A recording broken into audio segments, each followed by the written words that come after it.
Исход, 12 глава, с 1 по 14 стихи. Книга Исход. Исход 12, с 1 по 14 стих. Сказал Господь Моисею и Аарону в земле египетской, говоря: «Месяц сей да будет у вас началом месяцев, первый да будет он у вас между месяцами года. Скажите всему обществу израильтян: 10-й день сего месяца пусть возьмут себе каждый одного агнца по семействам, по агнцу на семейство. А если семейство так мало, что не съест агнца, то пусть возьмет с соседом своим, ближайшим к дому своему, по числу душ, по той мере, сколько каждый съест, расчислитесь на агнца. Агнец у вас должен быть без порока, мужеского пола однолетний. Возьмите его от овец или от коз. И пусть он хранится у вас до 14-го дня сего месяца. Тогда пусть заколет его все собрание общества израильского вечером. И пусть возьмут от крови его и помажут на обоих косяках и на перекладине дверей в домах, где будут есть его. Пусть едят мясо его в сию самую ночь, испеченное на огне, с пресным хлебом и с горькими травами, пусть едят его. Не ешьте от него недопеченного или сваренного в воде, но ешьте испеченное на огне, голову с ногами и внутренностями. Не оставляйте от него до утра, но оставшееся от него до утра сожгите на огне. Ешьте же его так: пусть будут чресла ваши перепоясаны, обувь ваша на ногах ваших, и посохи ваши в руках ваших, и ешьте его с поспешностью. Это Пасха Господня. А я в сию самую ночь пройду по земле египетской и поражу всякого первенца в земле египетской, от человека до скота, и над всеми богами египетскими произведу суд. Я Господь. И будет у вас кровь знамением на домах, где вы находитесь, и увижу кровь, и пройду мимо вас, и не будет между вами язвы губительной, когда буду поражать землю египетскую. И да будет вам день сей памятен, и празднуйте вонный праздник Господу во все роды ваши, как установление вечное празднуйте его». Аминь.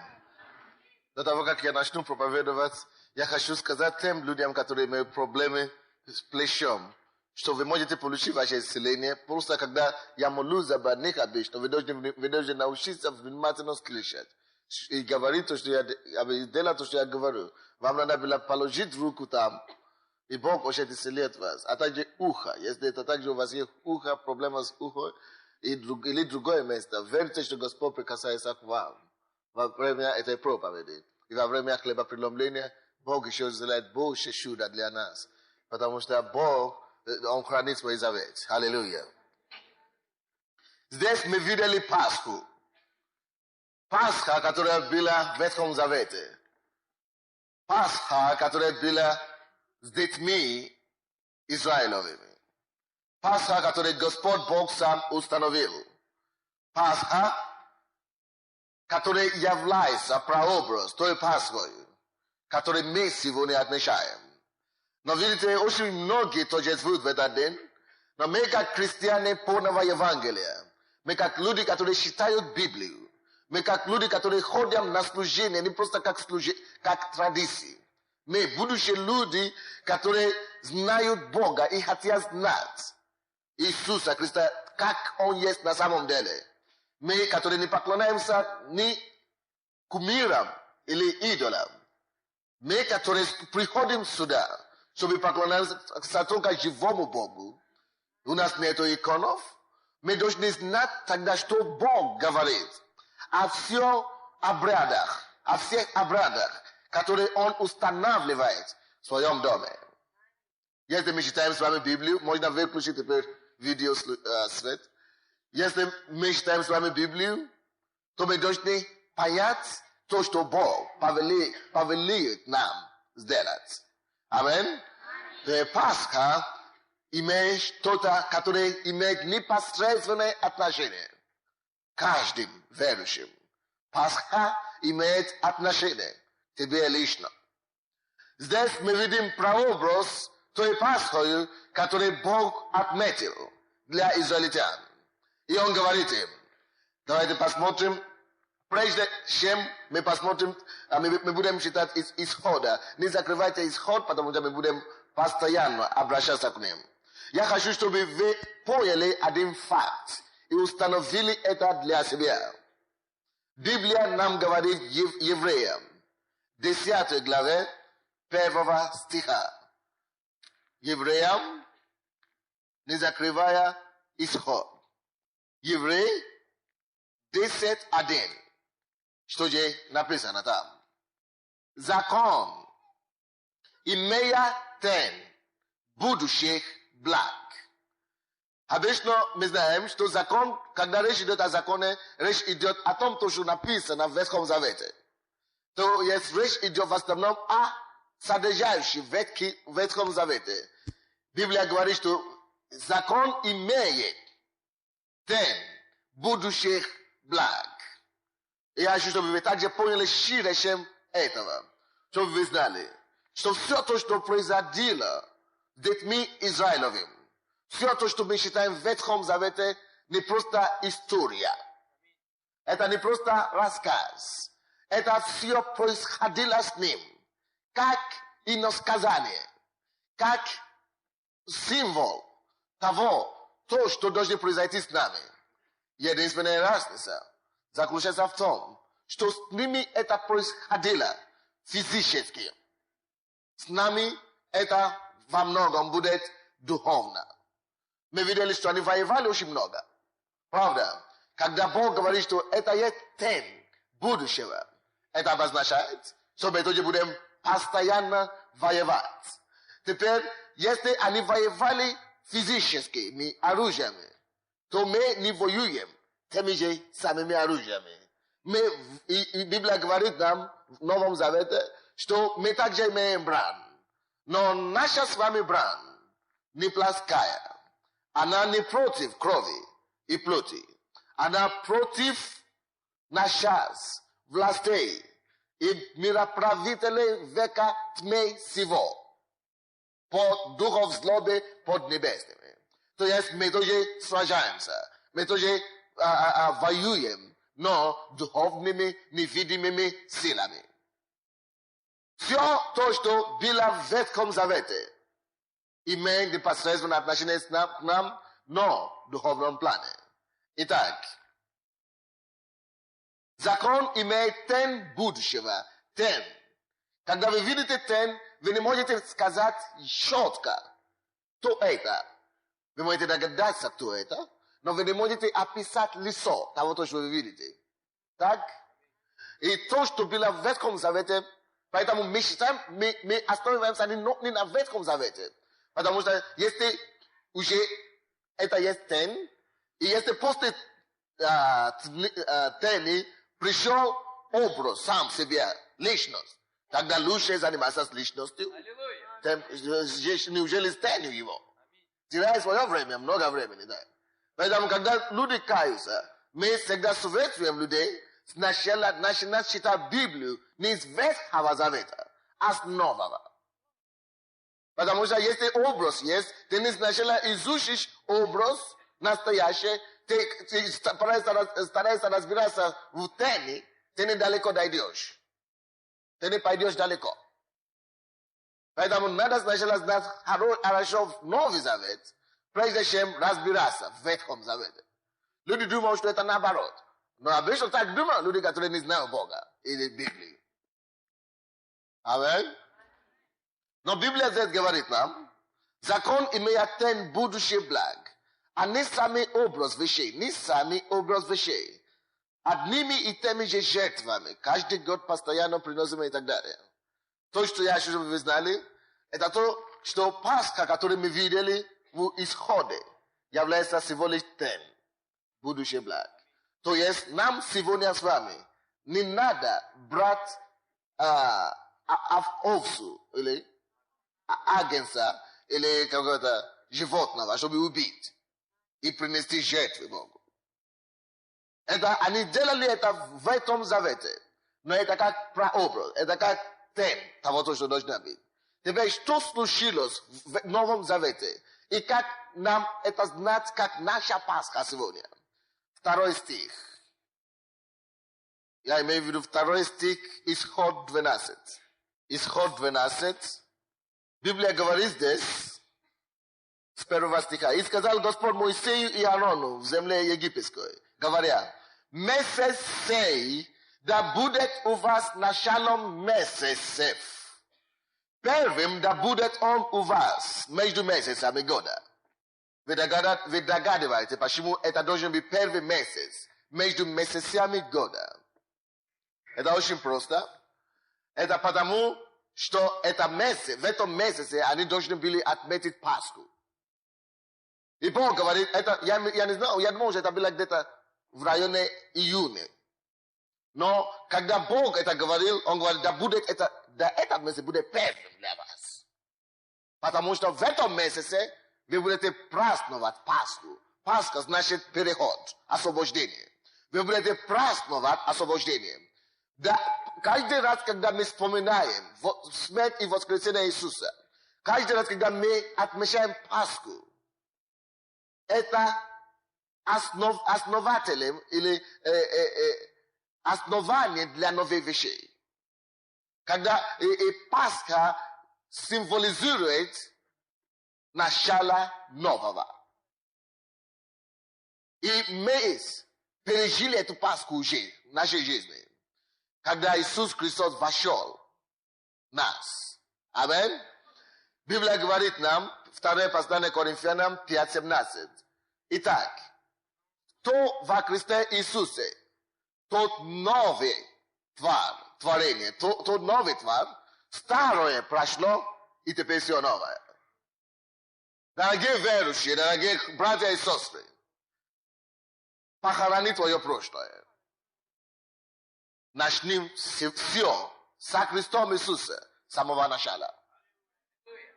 Пока ты еще не умер, есть еще надежда для тебя. Пока ты все еще жив, Пасха говорит нам, что мы можем начать все с самого начала. И это есть день, это есть образ дня, когда вы можете это знать. Сегодня есть день, как раз, когда вы должны это запомнить. Вы слушаете меня? Многие из нас, мы еще переживаем о том, что случилось с нами. Завтра, вчера. И из-за этого многие не могли добить ничего нормального в жизни. Но давайте вместе с вами придем к такому умозаключению, что Бог повелевает нам, как Он повелел Израилю, что этот месяц, это было в физическом мире, что этот месяц да будет новый для вас. Но в тебе это твоей духовной жизни. В твоей жизни, пускай этот день, наконец-то, если вы еще это не решили, пускай сегодня будет новым днем для вас. Если, может быть, ты старался за протяжении прошлого года заниматься каким-то бизнесом. Бил, ничего не получилось. Сегодня ты можешь начать с самого начала. Может быть, ты упражнялся в какое-то служение для Бога. Ты пытался, мотался туда-сюда, не получилось. Ты можешь решить для тебя, что вот сегодня будет новый месяц для меня. Обновляй свое решение. Подай себе вызов. Обновляй свое преданность, свое посвящение Богу. Говорит, что сегодня будет первый день моего служения Богу.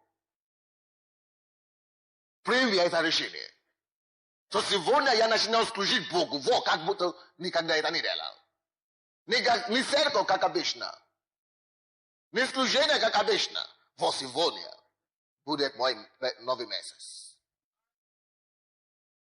Хорошо, теперь посмотрите на свою жизнь. На отношения с вашими родственниками и супругами. Посмотрите на отношения у вас на работе. И ваши отношения также с Богом. И себе самому примите это решение. что сегодня начинается мой новый месяц. Задумайся, смотри, духовными глазами посмотри на свою ситуацию вокруг тебя. Новые отношения с людьми, новые отношения с Богом, новый успех на работе, новые старания, новый пассив. Смотри на себя и на меня сейчас. И скажи Богу это, ибо Он слышит тебя. И Он хочет, чтобы ты это сделал. Просто поговорите с Богом. Конкретно, четко, коротко. Ибо Он сам себе говорит, скажите всему обществу. И я говорю вам, всему обществу церкви живого Бога. Всего месяца пусть возьмут себе, пусть будет первым между месяцами года. Пускай это будет первый месяц для вас. Да будет сей день начала месяца. Скажи, что мои отношения с Иисусом я начинал только что. Я начинал заново. Мои отношения с братьями и сестрами я начинал заново. Обновление, оживление, все новое. И начни поступать соответственно. Аминь. И Бог вам поможет в этом. Аминь. Теперь посмотрите 3 стих, пожалуйста. Скажите всему обществу израильтян, 10-й день сего месяца, пусть возьмут себе каждый одного агнца по семействам, но по ангсу на семейство и так далее. Мне не надо вам учить это, но я вам напоминаю, что агнец – это животное было, физическое. Это было животное на самом деле. Но Библия говорит нам, не закрывая исход, откройте, пожалуйста, Евангелие от Иоанна. 1 главу, 29 стих. 1 главу, 29 стих. Евангелие от Иоанна 1:29. На другой день видит Иоанн идущего к нему Иисуса и говорит. Он видит Иисуса, который идет к нему и говорит, вот, указывая пальцем на кого? На Иисуса. Говорит, вот, агнец Божий, который соберет на себя грехи мира. То является для нас в Новом Завете, на сегодняшний день, то является твой агнцем. Библия говорит, возьми, скажи им, пускай они взяли агнца и закалили для завета между нами, для праздника нового, то, что я делаю. Дорогие мои, я хочу бросать вам вызов еще раз. Возьми Иисуса заново. Тебя не надо закалить его, он уже закланный за нас. Заколенный за нас. Аминь? Он уже висит. Вот крест. Иисус Спаситель наш. Каждый день может быть Пасхой для вас, дорогие мои. Каждый день ты можешь стать в постели и говорить, Иисус, я беру тебя сегодня как свой сотрудник. Аллилуйя. Я беру тебя сегодня как свой начальник. Я беру тебя сегодня. Я хочу двигаться с тобой. Ты есть мой агнец. Заклан. Ты тот, кто вырастет для меня. Он для тебя вырастет. Для тебя. Поэтому в Библии написано там, что каждое семейство должно брать по одному агнцу. Или если не может, тогда чтобы, то есть, вы должны иметь идентификацию. Личное признать, это должно быть личное что-то. Это должно быть личным. Просто Иисус для всего мира. Иисус умер для мира. Нет. Он не говорил, возьми только агнца для всего общества Израиля. Иисус лично для тебя. Фоят начинается должна быть так близко, так живо. Это твой личный агнец, который пошел на крест лично для тебя. Если бы вы были единственным грешником здесь на земле, Иисус все-таки бы пошел на крест, чтобы умереть за тебя. Поэтому Он твой личный агнец. Значит, не относишься к Нему как таково. Начни иметь Его лично. Начни обращаться к Нему именно так. Не просто как кто-то, если он хочет, он послушает, если он не хочет, не слышит, а где-то там нет. Приблизь его к себе. Общайся с ним на личном основании. Вот что обозначало это личный агнец для семейства. То ты должен знать, что Иисус для моей семьи. Иисус, Он для меня. Иисус, Он лично мой Спаситель. Аллилуйя. Иисус мой путеводитель, полководец. Он мой полководец.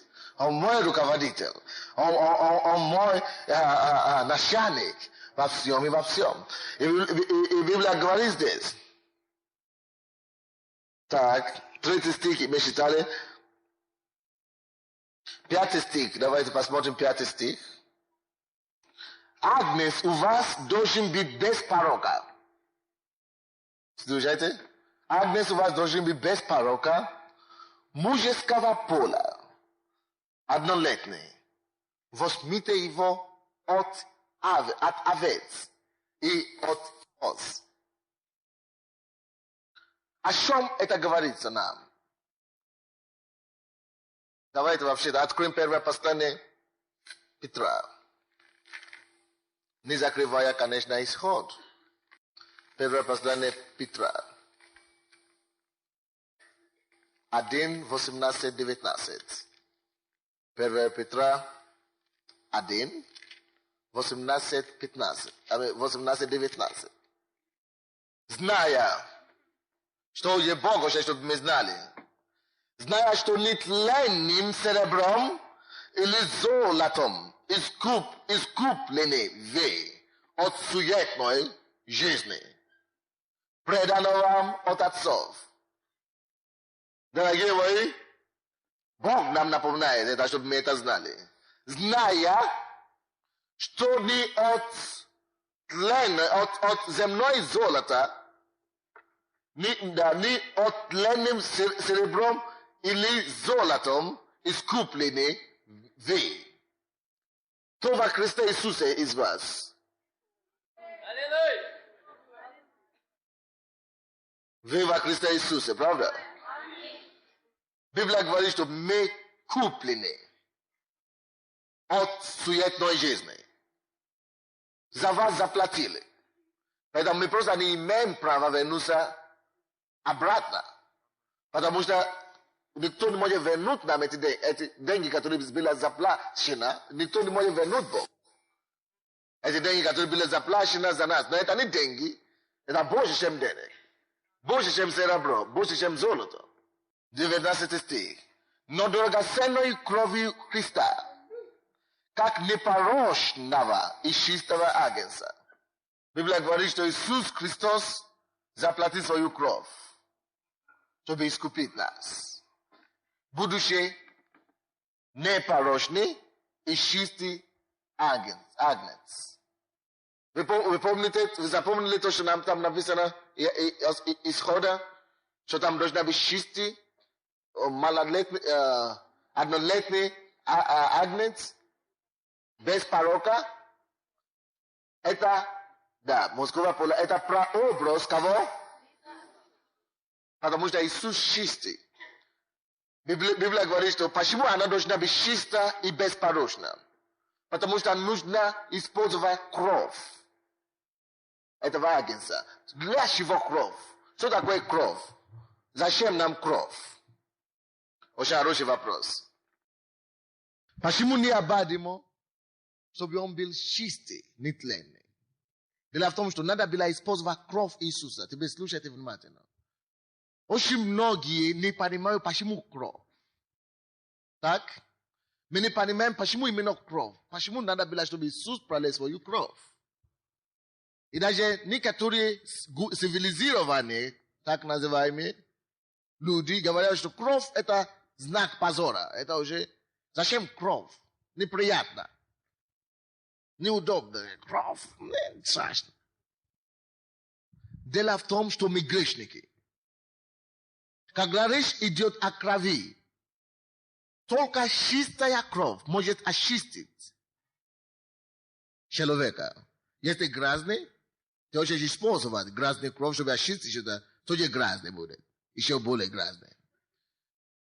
Мы грешники, и Библия говорит нам, что без, это Евреям 9 глава, что без пролития крови нет прощения. Только меня слышите сегодня? Без пролития крови нет прощения. Мы с вами грешные. И говорят, все равно почему кровь? Окей, давайте поехали дальше. Дело в том, что все то, что мы делаем, все то, что ты говоришь, делаешь, все фиксируется. Амин?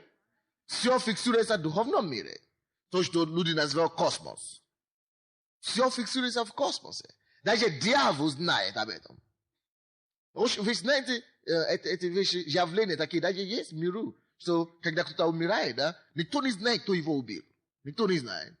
И они хотят вести, кто его убил, допустим. Они идут к колдунам или кто-нибудь там. И они призывают душу этого человека, что-то подобное. Так? Это действительно не этот человек говорит. Это бес. Это сила в духовном мире, которая знает. Потому что в духовном мире, космосе, можно говорить так, космос, содержится информация о свету, что мы говорим. И делаем. И информация идет. Я был убит когда-то и так далее, и так далее. Потому что в духовном мире есть информация. Если вы хотите слышать подробность этой проповеди, в летом мы проповедовали о власти в языка. Власть жизни и смерти в языка. Это две проповеди. В одном из них я проповедовал подробно об этом. В духовном мире это все фиксируется.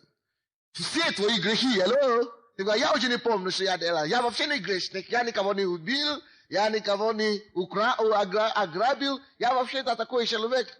Ну, конечно, бывает там, что обманул ключем, как вы говорите, нарушие или какой-то. Да. Но это все фиксируется, короче. Грех есть грех. Теперь в духовном мире единственное то, что имеет силу перед Богом, чтобы очистить человека, это кровь. Вы понимаете, почему кровь? Эта кровь стирает полностью. С небес, это как компьютер. Информации, которые были задействованы. Поэтому очень плохо и очень опасно, когда человек уже получил возрождение церкви и попадает обратно. Он заново начинает счет включил. А какая продажа преимущества, когда мы служим Богу, потому что я знал, что если я согрешил сейчас, сразу же я могу попросить у Бога прощения. И это есть кровь продолжает действовать для меня. И Он прощает. Я бывает. Я продолжаю идти с Богом. И с Богом. Поэтому Бог предусмотрел и знал, что кровь Иисуса, потому что тем более все информации, Иисус послал, Бог послал Иисуса, чтобы Он умер за наши грехи, тем более Бог признает Его кровь. Потому что Он на самом деле жил без одного греха. Бог это знает. Поэтому Богу необходимо, чтобы даже Его возлюбленный сын, чтобы Он не мог его пощадить. Очень многие люди спрашивают, почему Бог его не пощадил на кресте? Почему Он не спас? Почему Он не пускай Он не спас? Но надо было, чтобы Он пролил эту кровь. Без этой пролитой крови не будет прощения. Поэтому написано в Библии, на мгновение Бог покинул Иисуса. намновение Иисус говорил, Господи, мой Бог почему ты покинул меня? Потому что Бог должен видеть, что все равно эта кровь должна быть проклята, чтобы мы могли призывать через тысячи лет теперь эту кровь и получить прощение. Поэтому эта кровь должна быть непорочна. Вы слушаете? Я не мог умереть за вас, потому что моя кровь порочная. Даже тот факт, что я уже родился на этой земле, от родителей у меня уже порочная кровь. Только Иисус. Понимаете, почему Магомед не может быть источником спасения? Потому что он человек. Он не рожден от Духа Святого. Даже в Коране, да, в их священной книге, на Коране, написано, что Иисус действительно был рожден от Духа Святого. Вы понимаете, почему ни Будда не сможет быть источником спасения? Потому что их кровь тоже не имеет силу в духовном мире. Их кровь также нуждается в прощении, в очищении. Кто-нибудь меня слышит сегодня? Поэтому, когда мы отмечаем Пасху, мы применяем Иисуса у себя дома. Для своей личной жизни, для своей семьи. Отношения наши должны быть личные с ним. Дорогой мой, у нас нет ничего дороже Иисуса. Когда я говорю, что у нас нет ничего дороже Иисуса, я имею в виду, что не может быть доктрина, которая дороже Иисуса. Не может быть учение, которое дороже Иисуса.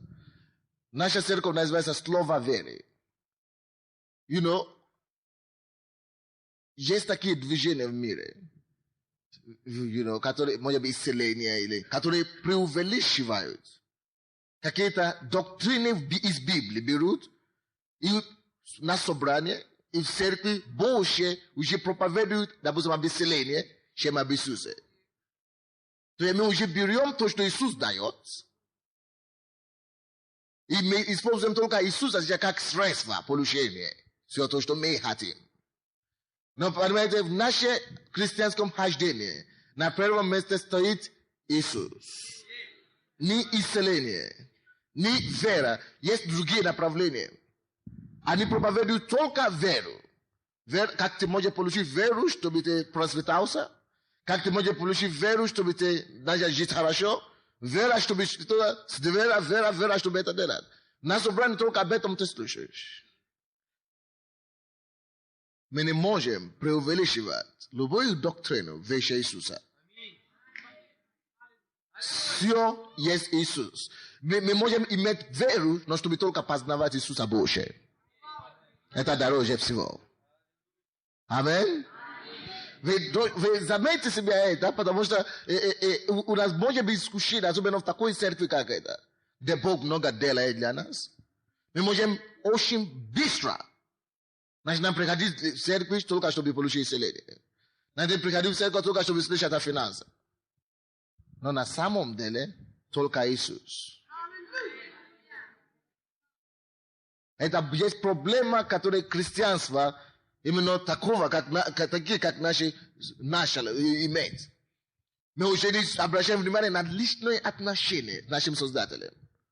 Мы только хотим ближе к Нему, чтобы получить что-то от Него. Да, это не будет так у нас. Аминь. Поэтому существует Пасха. Чтобы ты мог знать, что это агнец твой личный, агнец, который пролил свою кровь для тебя лично. Личное отношение с Ним. То есть, мы куплены не тленным серебром или золото, но драгоценной кровью. Почему она драгоценная? Потому что она непорочна и чиста. Поэтому сегодня после служения у нас будет хлебопреломление, которое напоминает о нашем завете с Ним. Укрепляет и упрочняет наши отношения. Также личное отношение с Иисусом Христом. Откройте, пожалуйста, обратно Исход. 12 глава, которую мы читаем, 7 стих. И пусть возьмут от крови его и помажут. Видите, опять кровь это, да? I pamažut na oboj kasiaka. I na перекладине дверей дома, где будут есть его. Библия говорит нам, что Бог говорил детям Израилевым, чтобы они использовали кровь. Видите, обычно ты думаешь, что если ты заколол какого-то животного, да, то кровь падает, какая разница тебе кровь. Ты же не будешь делать из этого колбаса, ты уже христианин. И кровь падает. И самое главное мясо, да? Но Бог говорит, слушайте, что надо обращать внимание на кровь. Возьмите кровь, да? И используйте по назначению. Используйте кровь, чтобы поставить на перекладины и так далее. Делайте то, делайте другое. Что такое? Что это говорит нам, как новозаветные верующие христиане? Таким же образом, как Бог повелевает верующим детям Израилевым, который прибыл прообраз церкви того времени, чтобы они использовали кровь агнца, это говорится нам сегодня, что мы также не просто должны сказать, о, Иисус. Все в Иисусе важно. Все то, что Иисус имеет в себе, имеет определенную силу. И Бог также нам говорит в Новом Завете, чтобы таким же образом мы могли знать, как использовать непосредственно кровь Иисуса, как брать от крови и обеспечивать себе защиту. Ты не просто говоришь, Иисус защищает меня, Иисус защищает меня, Иисус защищает меня. Библия говорит, что есть кровь агнца. Иисус, Он уже пролил эту кровь, чтобы из пролитой кровью мы могли взять отсюда и постоянно использовать для себя. Давайте посмотрим 17 стих ниже. 12 стих, 12 стих. А я в сию самую ночь пройду по земле египетской и поражу всякого первенца в земле египетской от человека до скота. И над всеми богами египетскими произведу суд, я Господь. 13 стих. И будет у вас кровь знамением на домах, где вы находитесь, и увижу кровь, Бог говорит, и увижу кровь, и пройду мимо вас. И не будет между вами язвы гибительной, когда буду поражать землю египетскую. Это что? Защита. Аминь. Я знал это до какой-то степени раньше. Но я не думал, что это важно. Я думал, что если я уже верующий, так? Что Бог автоматически меня защищает. И однажды Бог очень сильно, после того, как меня ограбили, каждый раз, когда меня ограбили, Бог мне сказал об этом. И я просто молился так. Но после того, Бог говорит, до того, как ты выходишь из дома, молись, применяй кровь. Я молюсь о крови, я говорю, Господь, пускай кровь твоя покрывает этот дом сегодня. Используй кровь, бери кровь каждый день. Используй кровь на себе. Я говорю, Господь, я покрываю себе кровь Иисуса, потому что это есть знамение между тобой и Богом. Кровь агнца есть для тебя лично. Применяй эту кровь. Аминь. Кровь Иисуса должна нам обеспечивать не просто спасение или омывание, омытие от грехов, но и нам обеспечивать защиту. Когда тебе надо что-то делать, покрывай свой дом, своих детей, каждый день, покрывай своих детей. Где бы они ни были, покрывай кровью Иисуса. Твой бизнес, покрывай кровью Иисуса каждый день. Твой контракт, покрывай кровью Иисуса. Покрывай кровью Иисуса твое имущество, твою квартиру, Конечно, есть иногда, когда Бог вам скажет, ты молишься, кровь Иисуса, защити меня сейчас, а Бог говорит, не иди туда. Вот не, я иду, кровь Иисуса. Это уже глупо, правда?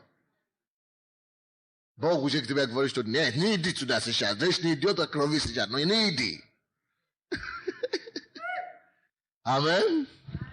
Короче, мы еще знаем, мы только что обнаружили еще одну функцию этой крови Иисуса.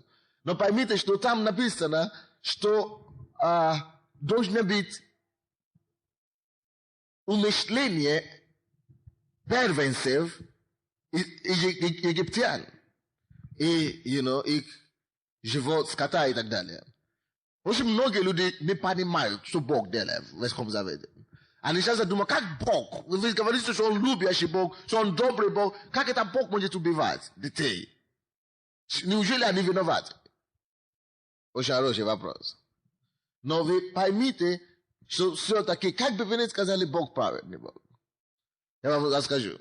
Дело в том, что где-то 10 десятилетий до этого события фараон убивал младенцев израильтян. Не просто первенцев. Был закон даже в Египте тогда, который говорит, ребенок, который мужского рода, израильтяне, который рождается, что убивали их сразу. Это чудом видел Моисей. Говорил, он смотрел, потому что Бог знает, что Он есть Бог справедливости и суда. Аллилуйя! И то же самое происходит здесь, в этом мире сейчас. Мир во многом нас уничтожает. Почему мы не бьемся обратно, когда нас ударят по левой щеку? Почему мы даем правую еще? Или правую и левую даем? Почему, когда нас бьют, мы не ищем отмщение сами? Почему мы не боремся за себя таково? Потому что мы ждем, чтобы Бог это сделал. Когда Он это сделает, видите, когда мы это делаем, милиция нас арестует. Но когда Он это сделает, это производит освобождение. Потому что мы тут не при том, и враг вынужден поднимать свою руку. Иди. Аллилуйя. Но это есть конечный суд. Библия говорит, когда я увижу кровь, я пройду мимо. Таким же образом, дорогие братья и сестры, я вам скажу. Божий суд грядет на эту землю. Финансовый суд придет. Придет время, Бог говорит, написано, что люди будут знать разницу между служащим Богу и не служащим Ему. Потому что Бог богатство, которое накопил нечестивые, Он соберет это и передаст верующим. А написано, Притчи 13:22. Он соберет богатство нечестивых. Это время придет, когда суд Божий придет. И люди будут думать, что это такое, а верующие будут наслаждаться. Но это еще ничего. Настоящий суд Божий придет на всех нечестивых, на всех людей, которые пренебрегают Бога сегодня. На всех людей, которые не верят в Иисуса Христа сегодня. Видите, сегодня время благодати. Когда убивали каждым годом детей израильтян, как будто Бога нету на свете. Сейчас тоже иногда вы жалуетесь. So, почему мы верующие нам тяжело, а не верующие мафиозникам, ракетирам всем им получается, у них получается, они только живут. Как будто нету Бога на свете, правда? Но Бог, Он учит нас долготерпению, Он сам долготерпелив. Но не может быть долго, чтобы это не пришло. Как бы долго не длилась ночь, все равно закончится. И утро наступит. То же самое с Богом. Вот, то же самое, вот как египтяне не ожидали Божий суд. То же самое этот мир не ожидает Божий суд. Они все делают, как они хотят. Но Библия нам говорит, что грядет гнев Божий Но когда этот гнев Божий придет, есть путь, есть способ, который Бог будет использовать, чтобы нас избавить от этого гнева. Откройте, пожалуйста, первое послание Фессалоникийцам. Первое послание Фессалоникийцам 1:10. Я вам скажу, что есть способ, как Бог уже планировал, уже придумал способ, как нас избавить от грядущего гнева. Дорогие мои, слушайте сюда. Не важно, насколько Бог медлит. Рано или поздно Божий гнев придет на эту землю. И для нас есть выход. Бог обеспечит нам выход. И наш выход – это Пасха. Слушайте сюда, дорогие мои. Наш выход от гнева, который Бог приготовил миру, это Пасха. Вы должны знать, что такое Пасха для тебя лично. Ты должен держаться за Пасхой. Каждый день ты должен знать, что ты действительно еще в это безопасное место. Есть безопасное место для тех, которые Бог избавляет, для искупленных Господом. Есть безопасное место, где мы не поделим суд с этим миром. Есть безопасное место, которое ты должен себя сохранять. Я чувствую, что я должен предупреждать вас об этом еще раз. Есть безопасное место, которое Бог нас положил, поставил, чтобы мы могли быть избавлены от грядущего гнева. Есть гнев, который придет на эту землю. Он страшный. Он страшный, страшный, страшный. И продолжится еще в аду. Но есть место, которое Бог приготовил для своих возлюбленных. 1 глава, 10 стих. И ожидая с небес Сына Его, которого Он воскресил из мертвых, Иисуса, избавляющего нас от грядущего гнева. Теперь помните исход 12. Когда я увижу кровь, я пройду мимо. Откуда кровь сагнется? Иисуса. В Иисусе, в Его крови, наша безопасность от грядущего гнева. Когда ты встаешь каждый день, задай себе вопрос. Все еще ли я во Христе Иисусе под кровью или нет? Не ложись спать без уверенности, что ты еще под кровью Иисуса. Потому что этот день может наступить ночью. Хадис каждым постоянно с ответственностью о том, что ты во Христе Иисусе безопасен. Живи так. Будь в крови. Будь в Пасхе. Совершай для себя Пасху каждый день.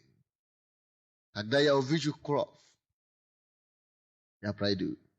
Увидит ли на тебе Бог кровь, когда Он испустит гнев на эту землю?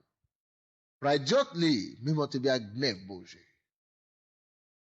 Я говорю, что мы можем ошибаться, мы можем грешить, но получаем ли мы тут же прощение или нет?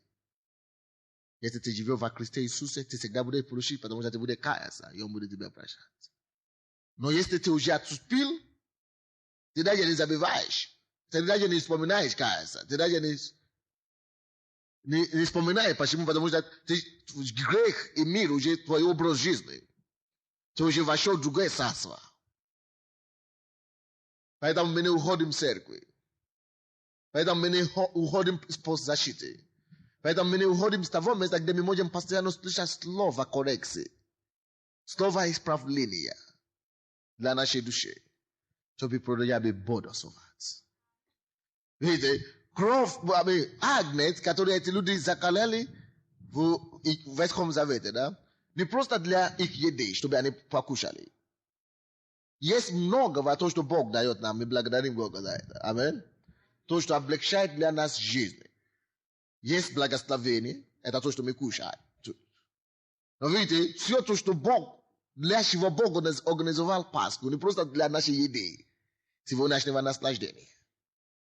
Но больше того, чтобы охранять нас от грядущего гнева. Давайте вернемся к Исходу 12. Буду читать 8 стиха. Пусть съедят мясо его сию самую ночь, испеченное на огне, пресным хлебом и с горькими травами. Пусть съедят его. Если вы посмотрите Евангелие от Иоанна, давайте посмотрим 6 главу. То я не закрываю, конечно, Исход. Евангелие от Иоанна, 6 глава, 53-56 стихи. Иисус же сказал им: истинно, истинно говорю вам, если не будете есть плоти Сына Человеческого и пить крови Его, то не будете иметь в себе жизни. Ядущий мою плоть и пьющий кровь мою имеет жизнь вечную, и я воскрешу его в последний день. Ибо плоть моя истинно есть пища, и кровь моя истинно есть питье. Едущий мою плоть и пьющий мою кровь пребывает во мне, и я в нем. Библия говорит, чтобы они ели в Исходе полностью эту агнца. Что это значит? Он говорит, чтобы ничего не осталось. И мы понимаем, конечно, что это агнец есть Иисус Христос. Мы, конечно, понимаем, что он сам это говорит, что моя плоть есть истинная пища. И что моя кровь есть действительно питье. О чем речь идет? Речь идет о том, что мы не имеем права отбрасывать или выбрасывать, или отбирать ту часть Иисуса, которая нам приемлема. Ты должен взять Иисуса полностью и целиком, как Он есть. Видите, многие любят Иисуса, когда речь идет об исцелении, о благословении. Они любят благословение, но не любят Его наказание. Любят Его мед, но не любят Его палочку. Это грозди. Розгу, да. Они любят то, что Он говорит. Они не любят Его радости, но не любят Его святость. Любят Его мир, покой, благословение, но они не любят Его дисциплину. Дорогие мои, давайте возьмем Иисуса. Будем есть Его. Библия говорит нам, что Его плоть, это есть Его Слово. Евангелие от Иоанна, 1 глава. Что Слово стало что? Плотью. Плотью. Когда речь идет о Его плоти, это значит, мы должны Его Слово принять целиком, как оно есть. Не отбрасывать. Не выбирать то, что нам угодно, нам приятно слушать. И Его кровь, есть Его Дух, Дух Святой. Аллилуйя. И Библия говорит, тот, кто ест мою плоть и пьет мою кровь, пребывает во мне. Если вы кушаете целиком Слова Божьего, вы не можете потерять Иисуса. Вы будете пребывать в нем, потому что всяким водимым Духом Божьим суть сыны Божьи. Pascha. То, что нам обеспечает, это самое главное, то, что Бог дал нам. Потому что именно Пасхою Бог обеспечил нам агнца Божий. Пасхою Бог закалил его за нас, он умер за нас. Пасхою он воскрес за нас, чтобы мы могли иметь надежду, чтобы также умрем, может быть, если Иисус не придет в нашей жизни, но мы не только умрем, мы воскреснем. Чтобы побыть с Ним и жить с Ним во веки веков. Аллилуйя! Аллилуйя! И, конечно, как обычно, давайте вернемся к исходу. Заметьте себе, что там написано в 8 стихе, что с пресным хлебом. Что такое пресным хлеб? Это значит ничего не вмешать с этим, правда? Я уже вам это сказал. Есть, прими это слово, как оно есть. И с горькими травами. Пусть едят его. Что такое горькие травы? Библия говорит нам, что мы должны быть соучастниками страдания Христова. Как это и кушают мясо, все там должно быть вкусно. А тут он говорит, поставь там еще горькие травы. Чтобы не расслабляться, правда, брат? Hello? Братья и сестры, послушайте сюда. Добро пожаловать в церковь живого Бога. Добро пожаловать в Царство Божие. Есть, что мы будем, будущие христиане, в нашей жизни будет очень много испытаний и неприятностей. Но Библия говорит, что переносить страдания, как добрый воин Христа Иисуса. Переносить страдания. Вот что такое горькими травами. Вроде бы все хорошо, и бах тебе неожиданно.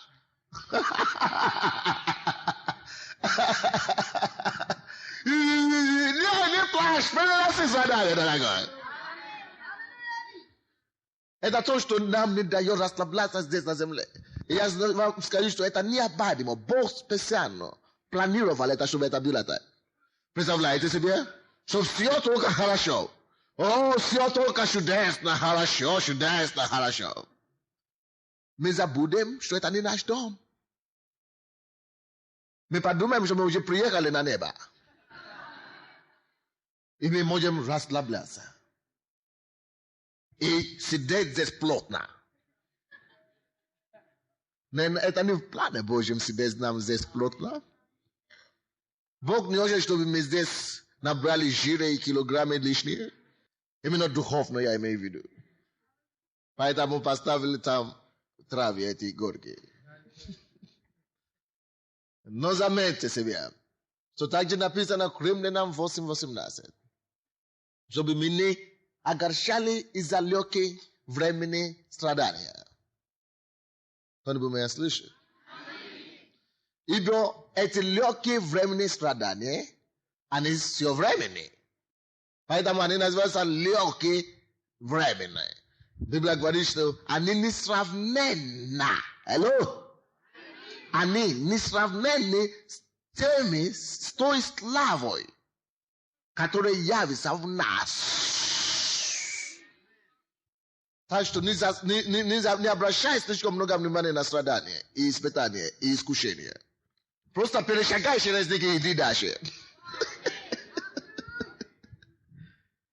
Горькими травами. Братья и сестры, вы теперь знаете, что сказать человеку, который скажет: я уже хожу в церковь 2 месяца, Бог еще меня не исцелил, это мне ничего не дает, я перестану. Потому что человек ничего не понимает. Он не разбирается. Кто-нибудь здесь из вас? Бог еще не ответил на мою молитву. Я уйду. Но уйди. То ты right, я? Или Бог? Не, я там, я на месте. Я получал благословение все равно, остался ли ты или ушел. Я остался у Бога.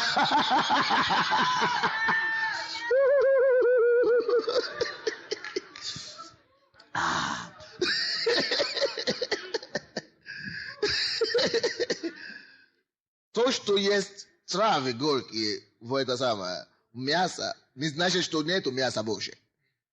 Я все еще ем мясо. Значит, когда я сталкиваюсь с этими очень самой горькой частью этого самого, травы, но я напоминаю себе, что я еще ем и мясо. Даже при этом я еще ем благословение. Даже при самом тяжелом испытании все еще я наслаждаюсь другими благословениями Бога. Потому что есть другие благословения, кроме той. А если я останусь достаточно время, то я это тоже и проделю самое восьмое. Бог мне поможет разрешить и эту проблему тоже. Пасха. Жизнь за Христом. Она интересная. И чудесная просто. Слава Богу. Слава Богу. 11 стих, пожалуйста, Исход. 12 глава. Ешьте же его так. Пусть будут чресла ваши препоясаны, обувь ваша на ногах ваших, и посохи ваши в руках ваших. И ешьте его с поспешностью. Это Пасха Господня. Библия говорит, ешьте его так. Полностью обуты, одеты и так далее. Одет. Полностью. И есть поспешностью. Вот почему травы. Это должно произойти ночью. Что это значит ночь? Неожиданно. Библия говорит, что Иисус Христос придет как тать ночью. Аминь. Если бы не было травы там, они бы кушали живота, беспатателись, да? Но тут они должны сразу после еды одеваться. Одеться и поспешностью есть, быстренько или убежать. Они едут уже одеты. И только после этого самое убежать, уйти с дороги, когда приказ будет. Потому что после этого должно быть еще убийство этих египтян, потом Бог даст приказ. И что это значит? Короче, это говорится о том, что мы, как христиане, слушайте, это очень важно, должны быть всегда готовы для взятия. Вознесения. Дорогие мои, церковь готовится к восхищению. Иисус скоро придет, чтобы собрать нас. Не расслабляйся. Каждый день живи, что я постоянно говорю, живи где? На коленях. Неужели вы еще это не слышали? На цепочка, на палочка ног ваших. Живите так. Готовы лететь в любое время. На пальца ног живите вот так. Готовьте вознестись. Вот что это обозначает. Не накопляй себе богатство здесь на земле. Не стоит. Не расслабляйся здесь, что ты уже приехал. Ты еще не приехал. Одевайся. Ты только что на дорогу собираешься. Мы на дорогу собираемся. Как пастор, я не могу расслабляться здесь. Я не могу полагать свою надежду на церковь. Я не могу полагать, точно как я живу на Украине, как иностранец, точно таким же образом я живу здесь, на этой земле, как иностранец. Любое время я готов ехать домой. Ты тоже должен жить так. Это то, что Пасха должна напоминать нас. Что я здесь гость на земле. Я готов все время лететь. Пасха должна напоминать тебе об этом. Что все то, что я делаю здесь временно, есть дом. Есть небесный дом. Есть небесный дом. Есть небесный дом. И ждет меня мой Спаситель. Я ему дам отчет, как я провел свою жизнь здесь. Поэтому я делал все, что возможно теперь, чтобы мне не было стыдно смотреть на него в глаза. Есть многие люди здесь на земле, которые тратят все свои энергии, все свои силы. То, что у них есть, только на мирское, на суетное. Но помните, Библия говорит, что мы куплены не тленным серебром и золотом, а не тленным, а кровью Иисуса от чего? От суетной жизни. От суетной жизни. Почему мы не должны жить суетной жизнью? Потому что это то, что нас оставляет здесь на земле. Оглашает здесь на земле. Но, как мы едем Пасху, одеты, обуви и поспешно. Мы смотрим. Библия говорит нам, Колоссянам 3, что мы смотрим на горное, где Христос сидит, одесноятся.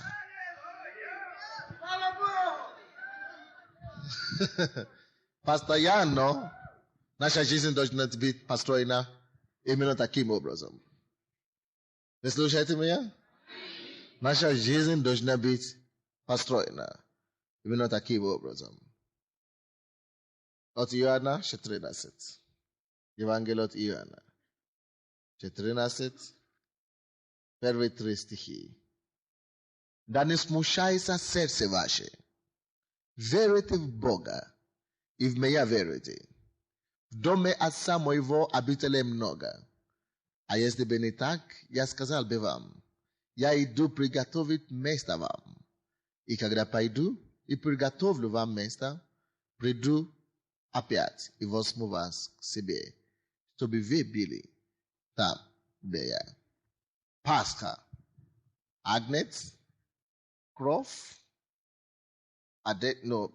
плоть его, кровь его, который мы кушаем и пьем, одетые, травы, горькие, и с поспешностью готовься выйти из земли, чужой, и уйти домой. Давайте станемся.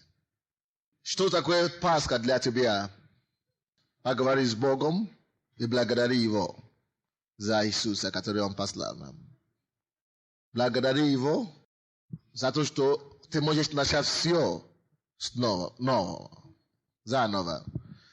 Пускай это будет новый месяц для вас, новый день для вас. Начни все сначала. Итак, то во Христе Иисусе тут новая тварь. Все старое прошло, и теперь все новое. Скажи Богу, что ты хочешь начать все заново. Я начинаю все заново, помоги мне, Господь. Новый успех я жду. Новую удачу я жду, Господь. Иисус, аллилуйя. Жизнь, чтобы мы могли жить.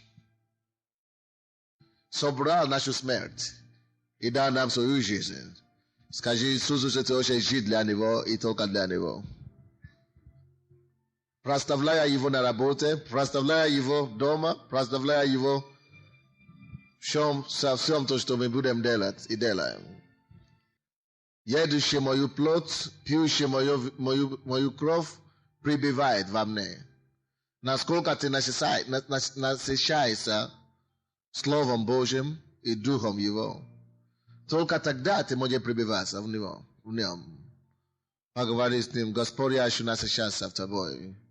Хочу пребывать в Тебе.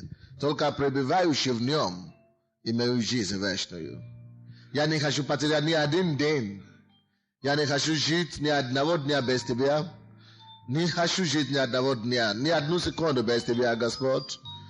Я хочу насыщаться Тобою. В Твоем присутствии. Обуты, одеты, мы живем здесь на земле. Одеты для неба, для путешествия в дом наш прекрасный, Царство Божие. Поэтому мы здесь временно. Скажи Господу, Господь, я не хочу зацикливаться здесь на земле. Я не хочу здесь укрепиться здесь на земле. Я хочу, Господь, быть готовым, легким для все время. Для Твоего посещения. Для Твоего взятия, Господь. Для хлеба преломления. Выходите, пожалуйста, люди, которые обслуживают нас для хлеба преломления. Поговори с Богом. Даже если иногда ты будешь сталкиваться с травами горькими, Господь, укрепи меня, чтобы я мог смотреть на горное. Чтобы я мог смотреть на горное, Господь. Господь, во имя Иисуса Христа, мы благодарим Тебя за сегодня. Мы благодарим Тебя за Пасху. Мы благодарим Тебя за кровь Иисуса, которая была пролита. Чтобы наши грехи были омыты. Прими свою славу. Мы готовы, мы ждем Тебя, Господь. Мы ждем той встречи с Тобою. Чтобы мы могли жить с Тобой вечно. Чтобы покончилось слезами, неудачами, трудностями мира века сего. Мы хотим жить с Тобою, укрепляться в Тебе, есть и пить от Твоей плоти и Твоей крови. Пребывать в Тебе, Господь. Я молюсь за всех наших